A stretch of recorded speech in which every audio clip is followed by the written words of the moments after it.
নমস্কার বন্ধুরা, আজ নিয়ে চলে এসেছি কাঁচা লঙ্কা আচার।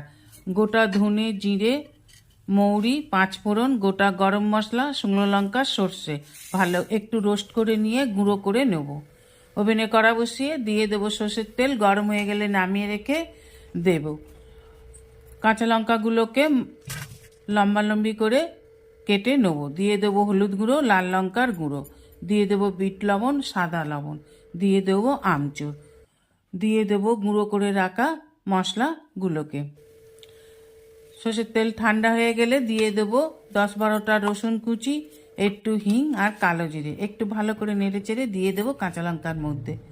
এবার সব উপকরণগুলোকে একটু ভালোভাবে মিশিয়ে নিতে হবে।